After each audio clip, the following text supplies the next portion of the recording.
The air inside the abandoned duplex still feels heavier than it should, as if the room itself remembers what happened and has never learned how to breathe again. The investigator steps in slowly, allowing the doorway's thin rectangle of daylight to stretch across the warped floorboards like a cautious witness. Dust drifts upward in small, nervous spirals. The scent of long-settled dampness clings to the peeling wallpaper.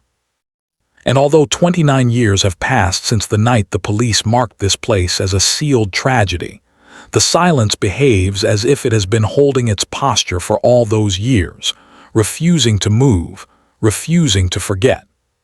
The Wisconsin winter outside presses against the windows, but inside, time remains glued to 1994.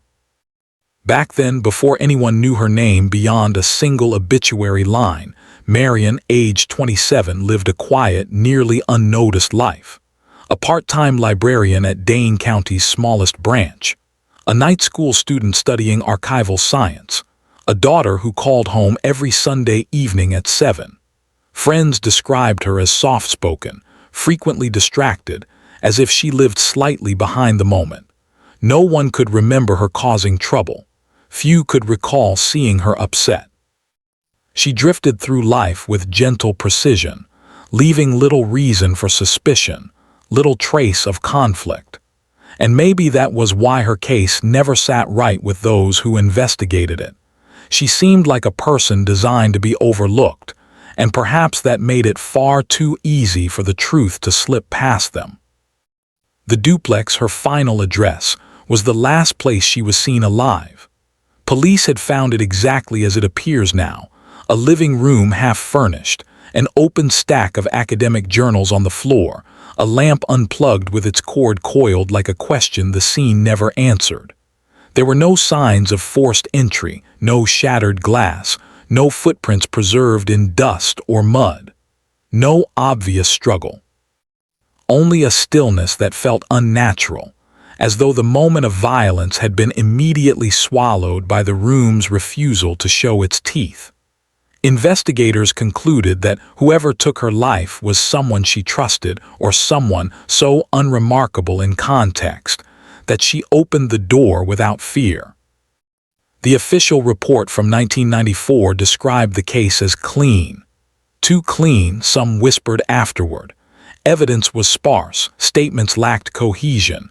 Neighbors remembered little aside from the weather and a faint argument drifting from the duplex a week prior, though none could recall the words.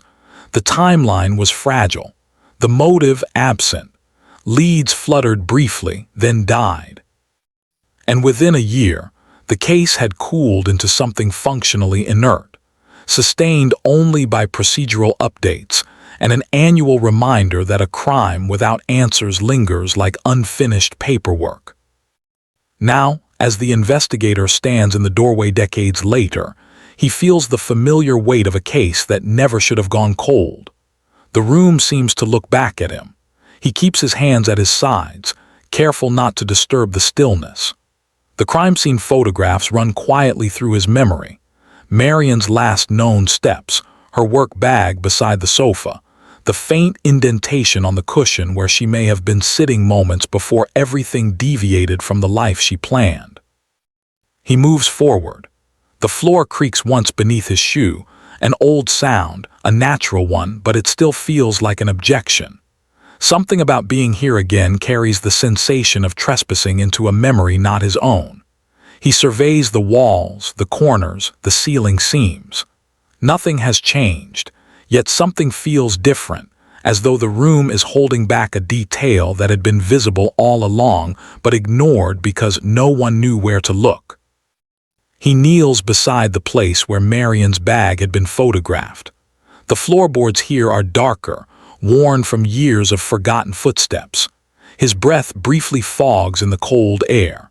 For a moment, he senses a faint trace of movement, memory, imagination, or guilt, like Marian herself might be crossing the room in the periphery of his mind, returning to a home she never left willingly. The suspense lies not in what is visible, but in what the space refuses to reveal. A room like this becomes a long-term witness, and witnesses, even silent ones, eventually tire of withholding the truth. The investigator straightens slowly, brushing off his knees. The echoes of 1994 hum just beneath the surface.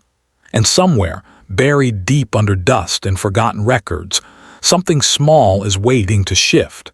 The detail that never fit, the one mistake someone made long before they believed time would erase it.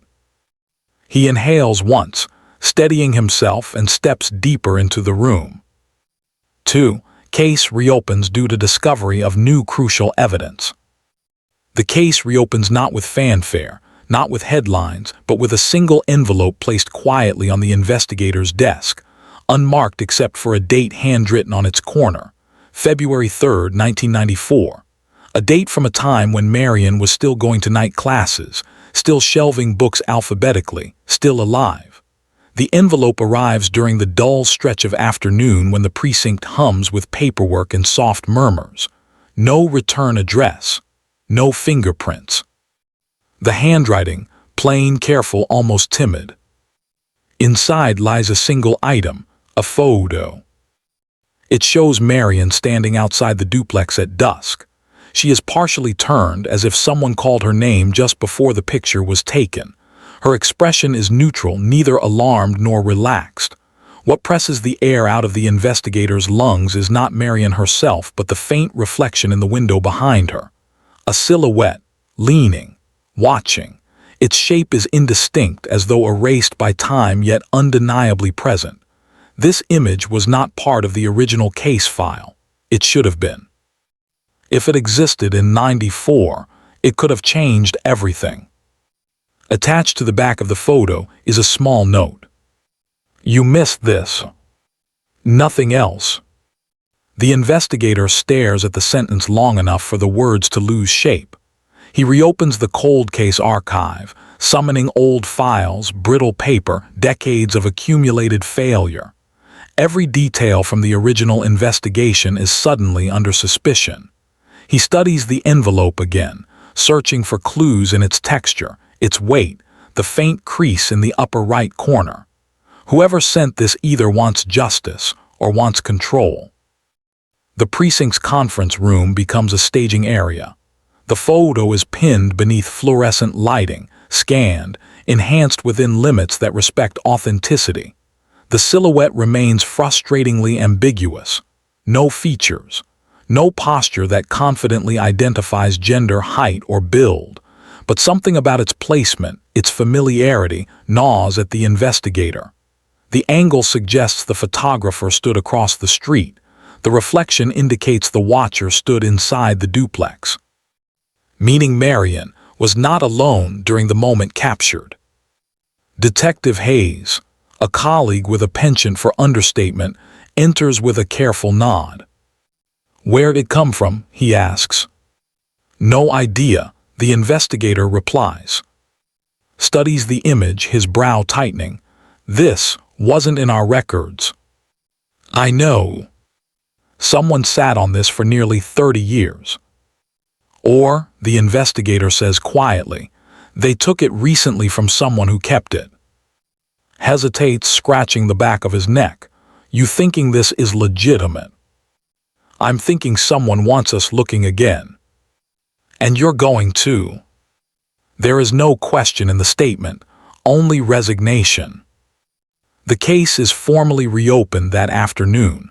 Notifications are filed, supervisors briefed. The forensics team schedules a re-examination of archived evidence, though they all understand the limitations of time. Evidence degrades, memories corrode, but sometimes guilt ages poorly and people slip. The investigator returns to the duplex that evening. Snow gathers along the sidewalk, muting every sound. He holds the photo at chest level, aligning the present with the captured past. Marian stands there in the picture, forever paused at the moment she turned her head. He imagines what she might have heard, a voice she recognized, a question, a greeting too quiet for the camera to detect. Something about the silhouette bothers him deeply. A memory stirs, something from an early interview he reviewed years ago, a detail he once dismissed because it seemed irrelevant. He can't recall it fully, only the sensation that he overlooked something small. Inside, the duplex feels unchanged, but the investigator does not. He views every corner as if seeing it for the first time. The new evidence transforms the room. It shifts possibilities. It reopens doubt. A chill runs through him as the thought settles. Someone believed they were safe. Someone believed the past was buried. Someone is wrong. 3. Investigator examines past reports to identify overlooked details. The archive room smells of aging paper and long unopened binders, a scent the investigator now associates with unresolved responsibility. Metal shelves stand in disciplined rows, their shadows forming a pattern across the concrete floor. He pulls the cold case boxes one by one, stacking them on the central table. Each carries Marian's name in fading black marker. Each contains a version of the truth that was once considered sufficient. He sits, opens the first box, and begins. The 1994 preliminary report reads with the clipped efficiency typical of that era. Concise, factual, uninterested in nuance. Officers arrived at 11:42 p.m. following a neighbor's call reporting unusual quiet after a thud. Scene was secured. Initial assessment, no forced entry. Items undisturbed. Victim discovered inside. Time of death estimated within narrow range. No immediate leads. No immediate leads appears too many times in the margins. He flips to interview transcripts. Names reappear like ghosts stepping forward. The neighbor who thought the duplex felt off that week. The who noticed Marian seemed distracted days prior. The classmate from night school who recalled she had begun researching archival fraud, a topic the investigator had once noted but never prioritized. He frowns. Archival fraud. He hadn't connected that to anything meaningful at the time. Too abstract, too academic. But now, with a photo arriving decades later, anonymity becomes suspicious. Someone with access to old records, someone who understood documentation, preservation, disappearance, could manipulate evidence far more effectively than a typical offender. He keeps reading. A slip of yellowing paper catches his eye. A handwritten note from a rookie officer assigned briefly to the case. It mentions a missing library file Marian had been upset about the week before her death. The original investigators had apparently dismissed it as workplace frustration, unrelated, but the rookie had underlined one sentence 3 times. She said someone was altering dates in the historical registry. The investigator sits back, pulse tightening. Altering dates, a detail that would matter only to someone working in records, archives, or any environment obsessed with correcting or hiding history. Another overlooked detail emerges from a later report. Marian had received an unlogged phone call the evening before the incident. The call lasted 41 seconds. No caller ID. The landline provider records from that era were incomplete. The case file considered it likely irrelevant. He marks it as newly relevant. He moves to the forensic analysis section. Old methods, dated assumptions, limited technology. He scans for inconsistencies. A faint smudge on a photograph's corner is labeled as artifact from printing. He examines the original print. The smudge is not identical. It may have been a fingerprint fragment, dismissed before fingerprint databases matured. As he reviews old scene photographs, he places them beside the new photo from the envelope. Something subtle aligns, an angle, a light source, a curtain fold. The silhouette in the new photo stood at a position near the duplex's inner hallway. That hallway had been inspected in 1994, but only briefly. The report acknowledged limited visibility and inadequate lighting during initial sweep. He flips to the evidence log. An item number is crossed out. Item 14, small metal key found in the hallway, initially thought unrelated.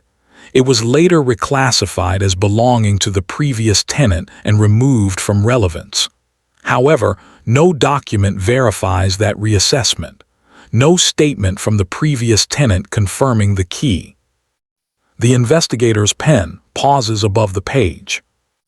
A misfiled key, a missing library record, a photo that never made it into evidence, dates possibly altered, a phone call no one traced, noise disguised as nothing. He turns another page and stops. A brief line in a report from a witness stands out now with unexpected clarity. A neighbor had mentioned seeing a figure standing inside the duplex earlier that week, someone who didn't match Marian's usual visitors. The witness had been unsure, hesitant, uncertain. Investigators at the time concluded it was likely Marian herself, but the description included a detail Marian did not possess. The person had a slight limp. The silhouette in the new photo, yes. Now he sees it, a subtle distribution of weight, one leg supporting more than the other. He exhales quietly, a detail overlooked because it was too minor to build a case upon, yet now devastatingly significant. A limp narrows possibilities. A limp remembers. He gathers everything. Notes, photos, fragments of interviews, inconsistencies, the newly sent envelope. He arranges them on the table in a methodical grid.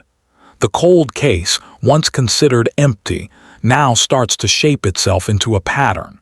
The investigator senses that this is the beginning of a long-buried truth resurfacing. But the room remains silent, offering no comfort. Only the weight of what they all missed. The investigation widens like a slow, deliberate aperture. What was once a narrow corridor of speculation becomes a branching structure of possibilities.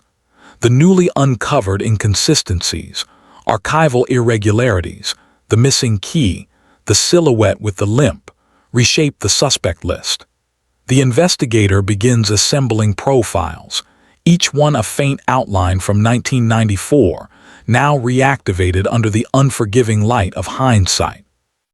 He starts at the edges, where motives are thin but not impossible. Suspect 1, Pike the landlord, was in his late 40s at the time, a man known for punctual repairs and an occasionally abrasive temperament. The original reports portrayed him as cooperative, offering rental records, tenant histories, maintenance logs. But a detail bothers the investigator, had claimed he never entered the duplex without notice. Yet the missing metal key suggests otherwise. Only the landlord and Marian possessed keys during her tenancy. If the key from the hallway belonged to Marian, why wasn't it with her belongings? If it wasn't hers, why did deny having any duplicates? Now lives in a retirement home outside Madison. His limp, acquired later in life after a workplace injury, allegedly didn't exist in 1994, or so he claims. The investigator interviews him. The conversation feels like two people stepping carefully around old shadows. "You remember Marian?" the investigator asks. His eyes narrow slightly, but not with fear, more with effort. Quiet girl, polite, kept her place clean. Bad business, what happened? "You ever enter her duplex that week?" "No," replies, then he pauses. "Not that I recall." The hesitation is small but unsettling. It is unclear if it stems from age or something older, selective recollection, curated truth. Suspect 2, Oliver Stenton, a classmate from night school. Oliver was 30 at the time of the incident, attending the same archival science program as Marian. According to transcripts, he was the last person to see her at class the night before the event. His original statement insisted that they barely interacted, yet the investigator finds a note in the old file, never followed up, suggesting Oliver requested Marian's help on a project about municipal records. Archival fraud, the exact topic Marian was researching. Oliver now teaches at a community college. He welcomes the investigator into his office with a cautious smile. "She was brilliant," he says, voice low, "quiet but sharp. I always thought she would end up in state archives one day." "Did you ever visit her duplex?" "No, no reason to. He fiddles with a pen. We weren't close." The investigator watches him, nodding the inconsistency. Oliver claims distance, yet his files from 1994 contain multiple references to conversations with Marian, conversations he now downplays. He walks with a slight stiffness, not a limp exactly, but enough to register. Suspect 3, Foster at the library. Was 25 then, an assistant librarian who reportedly shared late shifts with Marian. Their relationship was described as cordial, but an older report mentions a disagreement over cataloging errors in late January. Marian allegedly confronted about a series of mislabeled archive entries, insisted it was an honest mistake. Marian, however, reportedly said the errors seemed intentional. When interviewed now, appears composed, but her answers carry a brittle politeness. "I respected Marian," she says. "She was thorough, maybe too thorough." "Too thorough," the investigator repeats. Sighs, she cared about accuracy to the point of obsession. If she thought something was off, she couldn't let it go. "Did you?" Stiffens, "I corrected my mistakes. There was no conflict." The investigator senses she is protecting something. Perhaps not guilt, but pride, reputation, or fear of being connected to a scandal long buried. Suspect 4, a shadow in the records, the previous tenant. The man who lived in Marian's unit before her, Daniel Rusk. His file is thin, a forwarding address, a brief letter indicating he moved out in a hurry due to an out-of-state job offer. Nothing appears suspicious on the surface, but his name emerges again in the rookie officer's notes. A mention that Daniel had been involved in a dispute with the local historical registry regarding missing documents. The investigator tries to locate Daniel now. The listed address is abandoned. His employment records fade after 1995. No death certificate, no current listing. If Daniel kept the original key, he may have had access to the duplex long after moving out. And if Marian had discovered something tied to his dispute, conflict could have arisen. Suspect 5, a silent possibility, someone from Marian's own family. Her father, now deceased, was known to be meticulous, almost rigid in his expectations. Her mother, living quietly in rural Wisconsin, speaks sparingly about that period. Old interviews hint at family tensions but leave them undefined. The investigator considers whether someone close might have known about Marian's archival discoveries, whether someone feared exposure, whether the missing registry files, which Marian believed were being tampered with, intersected with a personal motive. The suspect list continues to grow, though the investigator filters it through a disciplined lens. Not all suspects deserve equal weight. Only those whose proximity to the archival anomalies align with motive remain relevant. As he assembles their profiles on his office wall, a pattern begins to form, not around who had the strongest motive, but around who had the quietest one. Motives hidden in bureaucratic shadows, in corrected records, in missing files, in silent alibis. The investigator studies the faces pinned before him. One of them is lying. But which one? 5 clues emerge slowly. linking inconsistencies to emotional conflicts. The investigator approaches the case now as a fragile structure, one built on overlooked details rather than dramatic revelations. He sifts through small elements, each a faint thread leading backward into Marian's final weeks. The key is no longer the dramatic evidence. It is a symbol of access. The photo is not a spectacle but a tool of alignment. The archival irregularities are not abstract, they are personal. He returns to Marian's academic notes, preserved in a brittle folder that smells of dust and ink. Her handwriting is neat, controlled, her marginal comments concise, a mind that worked quietly but thoroughly. The notes reference 3 key subjects. 1. Altered dates in municipal records. 2. Misfiled land transfer documents. 3. Unexplained gaps in the historical registry. Each anomaly links to bureaucratic oversight, but Marian's tone, clinical, focused, suggests she believed the discrepancies were deliberate. The investigator pinpoints a specific file number she circled repeatedly, HR 227B. A land transfer document from 1988. It had been corrected in 1993 with a new signature. That signature belongs to none other than Pike, the landlord. He pauses. Had once owned the duplex before selling it to a private firm. The corrected date on HR 227B coincides with the period Marian started working at the library. If she discovered a signature inconsistency, she might have confronted, or someone close to him. He overlays this with another recently uncovered detail: conflict over mislabeled archives. Those mislabels, upon re-examination, appear to involve the same set of land transfer documents. The connection is subtle but undeniable. Had been responsible for cataloging that section during Marian's final month. Was the mislabeling intentional, or an attempt to hide an earlier correction?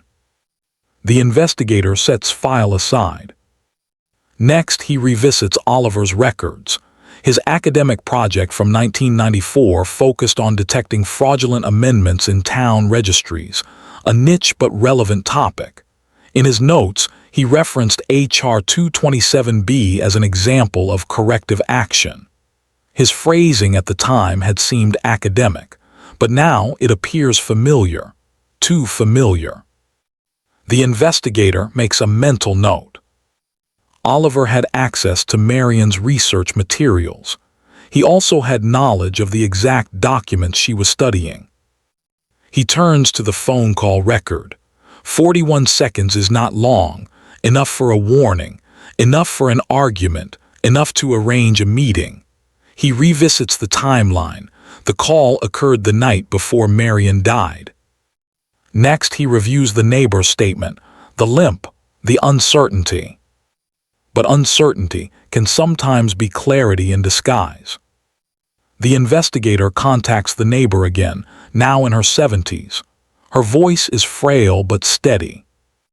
"The figure," he asks gently. "You said there was something unusual. You said you weren't sure if it was Marian." "Yes," she answers. "She was standing differently, heavier on one side. And the way the shadow held the door, it looked like someone familiar with the place." "Could you tell if it was a man or woman?" "I don't know, but I remember thinking, whoever it was seemed comfortable in the dark." Comfortable, that word echoes. Someone who had been in the duplex before. Someone who knew the layout. Someone who wanted to stay unseen. The investigator now sees the emotional